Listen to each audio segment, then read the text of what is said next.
Not all love stories have a happy ending. எனக்கு வந்து மின்சார கண்ணா படத்தில் வர விஜய் அண்ட் ரம்பாவுடைய காம்பினேஷன் எனக்கு ரொம்ப பிடிக்கும். 10 பேரை அடிக்கணும்னா நம்ம ஹீரோவால தான் முடியும். யா யா யா. உங்களுக்கு எப்படி மேடம்? உங்களுக்கு தலை அடிக்குதுல? ஆமா. கட்டெல்லாம் அவுத்து விடணும்ல? ஆமா. அப்ப சொல்லுங்க மேடம், நான் யாருன்னு? ஆமா, நீங்க ஹீரோவே தான். எங்களை எல்லாம் காப்பாத்துங்க ப்ளீஸ்.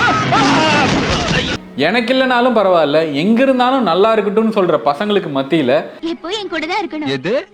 ஐ மீன் எப்போ மேடம் கூட நம்ம 2 பேரும் இருக்கணும்னு சொன்னேன். அவர் எங்க இருந்தாலும் சந்தோஷமா இருக்கட்டும்னு விட்டு கொடுக்குற ஒரு பொண்ணை பார்க்கறதுலாம் ரொம்ப கஷ்டங்க.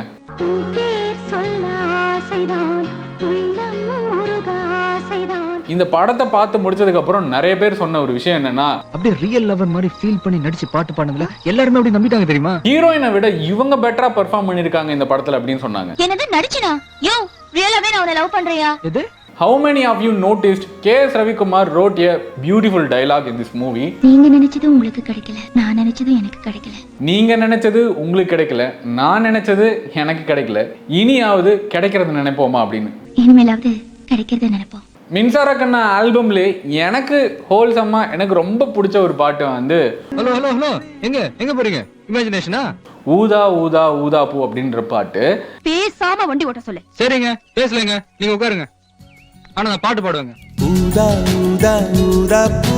நீங்க அடிக்கடி என்ன பார்த்து அனாவசியமா சிரிக்கிறீங்க. ஊதும் பண்டு ஊதா பூ. வாலியின் வரிகள் என்றுமே இளமைதான், அதுக்கு இது ஒரு எக்ஸாம்பிள்.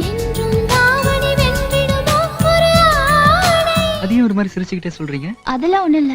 கரெக்ட், அந்த மாதிரி எதுவுமே இருக்க கூடாது. உன்னுள் நான் ஒரு பாதி என தெரியாதா அப்படின்னு சொல்லி ஒரு பெண் கேக்குறாங்க. ஓ அன்பே நான் அதை சொல்லிதான் உனக்கு புரியணுமா அப்படின்னு சொல்லி ஒரு ஆண் சொல்ற விஷயம் எல்லாம் வந்து ரொம்ப அழகா இருந்துச்சு.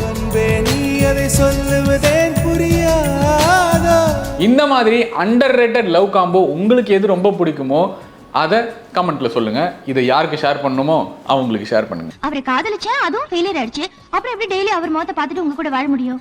தெரிஞ்சிருந்தா தானே கொஞ்சம் கொஞ்சமா மறக்க ட்ரை பண்ணுவேன்.